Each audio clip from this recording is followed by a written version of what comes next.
Gel güzelim, ünvanıma mehman olarsan, belki benim derdime derman olarsan.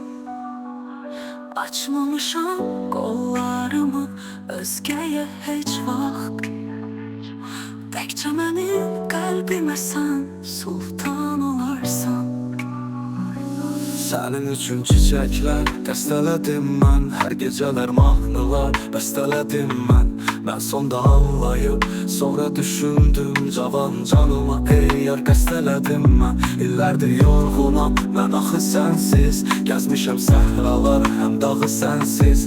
Mən kərəm nə də ki, məcnun deyiləm, sadəcə sözübdür, göz yaşı sənsiz. Dünyanı mən səninlə xəyal edərdim, ömrümü ömrünə qurban verərdim. Yoluna çiçəklər düzən vaxtı yar, bu yolun sonunu mən nə bilərdim. Gel güzelim, ünvanıma mehman olarsan,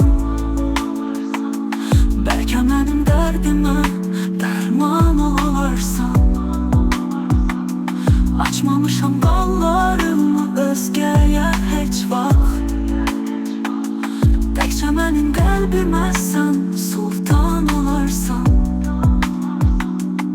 İllərdir yorğunam, mən axı sənsiz, gəzmişəm səhralar, həm dağı sənsiz. Mən kərəm nə də ki, məcnun deyiləm, sadəcə sözübdür, göz yaşı sənsiz. Dünyanı mən səninlə xəyal edərdim, ömrümü ömrünə qurban verərdim. Yoluna çiçəklər düzən vaxtı yar, bu yolun sonunu mən nə bilərdim. Gəl gözəlim, ünvanıma mehman olarsan,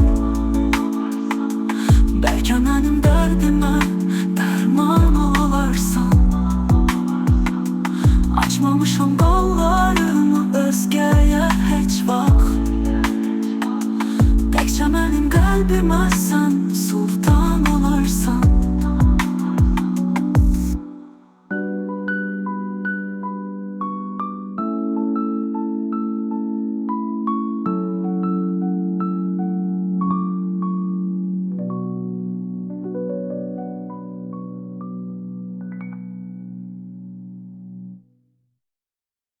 Gel güzelim, ünvanıma mehman olarsan, sənin ünvanıma, belki benim derdime derman olarsan, derman olarsan. Açmamışam qallarımı özgəyə heç vaxt, təkcə mənim qəlbimə sən sultan olarsan. İllərdir yorğunam, mən axı sənsiz, gəzmişəm səhralar, həm dağı sənsiz. Mən kərəm nə də ki, məcnun deyiləm, sadəcə sözübdür, göz yaşı sənsiz. Dünyanı mən səninlə xəyal edərdim, ömrümü ömrünə qurban verərdim. Yoluna çiçəklər düzən vaxtı yar, bu yolun sonunu mən nə bilərdim.